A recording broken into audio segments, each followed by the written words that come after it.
Brownie, a bit of a grind, but you took the 4 points in the end in the mud. Yeah, it wasn't much of a spectacle.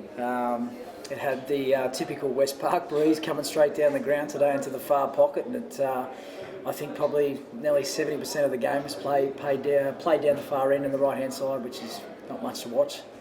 All of the goals were kicked down that end. I think when you look at the scoreboard, probably that second term where you guys managed to convert 5 and four of those pretty late, that was the difference in the end on the scoreboard anyway.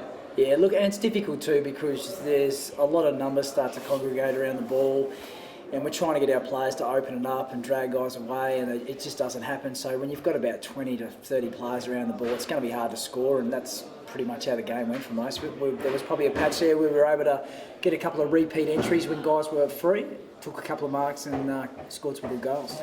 Tough conditions probably suited for the more inside players. Who stood out, do you think, especially in that sort of second and third crucial quarters for you guys? Yeah, look, I thought Bryce and Sam Burge, the twins, were pretty good today. They had a lot of the ball, good in and under players, and gave us first use, and that was as a result of Haydo too. I think Haydo, even though he's a ruckman, was pretty good on the ground as well.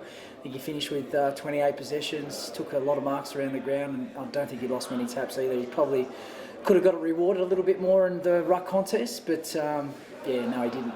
I thought some of the lesser defenders stood up as well, taking the mark, especially in the last quarter. Joshy Williams was really composed across half-back. Yeah, Joshy was good across half-back.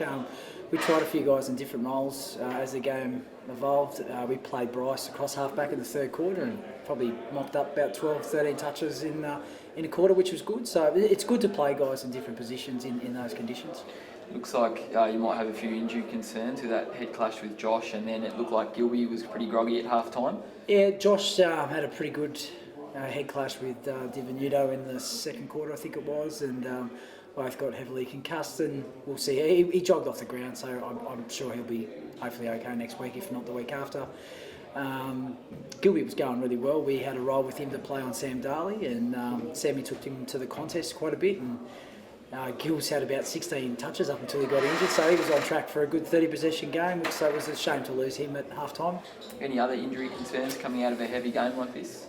No, not really. I think we got through the game unscathed except for those two, so and muddy, wet conditions generally can create a few of those, so we'll be fine next week. So with North Lonnie having gone down today to the Tigers, you guys sit 2 games clear, coming up against really informed Lonnie team next week. You got any thoughts or any plans how you're going to tackle those guys up at Windsor?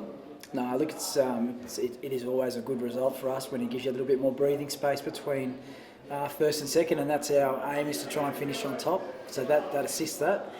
We'll watch the video tomorrow or Monday, and we'll go through that and see how Lonnie went. And look, even though they lost a couple at the start of the year, they've got a few that have come back. There's some quality players there. I know Hines has come back and Dylan Riley's come back, and those 2 guys were ones we had to watch last year. So we'll see how they shaped up today. It's a good win for them to come down to KG5. I wouldn't imagine the conditions out there would have been too favourable. So to walk away with an 80-point win would be a nice little bus trip back to Lonnie. Definitely. Thanks, mate, for your time. No worries. Thanks, guys. Bear, it was a 4-goal result in the end, but the game did feel a lot closer than that for the most part. Yeah, it was a grind, as Brownie said. It wasn't a great spectacle, but I think the way the conditions were today, it was never going to be pretty. So we just didn't make enough of opportunities in the first quarter, kicking 2-6. Lauderdale kicked 5 goals in the second quarter, and obviously that in the end has been the difference. So it probably was only that late patch in the second term. All in and around the contest, it was pretty strong, pretty contested. Who impressed you in the middle today? Oh, I thought Darley and McCulloch, I thought they were both really good in there. I mean, obviously Lauderdale got some quality players, Bell Chambers, Franklin, Walsh, Siggins, the list goes on. I thought Harry Owen battled pretty manfully in there. I mean, Hayden Smith, for mine, is probably he's at the moment, he's nearly good as ruckman in the league. Some of his stoppage work is exceptional. So, but I thought we really one-on-one footy all over the ground. We really worked really hard, and we're showing signs that we're improving pretty rapidly, which is good. It must be pretty heartening to come off a win last week and then come down here, and despite the conditions, you've held Lauderdale to just 7 goals when they're pretty used to topping the ton all year. Yeah, I mean defensively in the back 6, they're starting to get some continuity. Junior Williams is back there. Obviously we're able to play Hugh Senior back there. Bailey Walker's back. Joshy Cleaver's getting some games into him. So, you know, to keep a side like Lauderdale to 7 goals is, I think, a pretty good effort. And obviously the week before the Roos, we kept them to 5 goals. So, but that comes from pressure further up the ground. So with the way we're playing one-on-one footy as much as we can, hopefully that means the opposition doesn't score as heavily as it had done in the first part of the season. You stuck to your guns in just continually blooding young fellas, especially with, you know, missing quite a lot of the younger portion with the Devils. Is that what you're going to want to be doing for the rest of the year, continuing to get games into these sort of, you know, 17, 18, 19-year-olds? Look, it's probably a bit of both. The last 5 weeks, or the last 7 weeks, starting from last week against Clarence, we're going to play the 22 players that are committed to making this footy club better. So whether that means it's a 25-year-old or an 18-year-old, as far as we're concerned, we'll play them, because we are playing as much one-on-one footy as we can. And if, regardless of their age, if they don't play the style of footy we want, they just won't play. So you may see a few changes towards the back end of the year, because the beauty is the D League have won their last 2, so there's guys that have gone back there that gives themselves opportunities to come in. So age right at the moment is no significance as you'll get a game or not. It's just who's prepared to put their body on the line every week and make this club better. Speaking of putting the body on the line, a few heavy clashes today. What can you tell us about Ollie DiVenuto after being cottonwood at quarter time? Yeah, it's a bit of a head knock. Obviously, I thought it was an outstanding contest. Like both him and McManus, full eyes on the ball. Was, you know, you don't expect Ollie at 36 years of age to be going in as hard as that, but that just shows how committed he is to the footy club.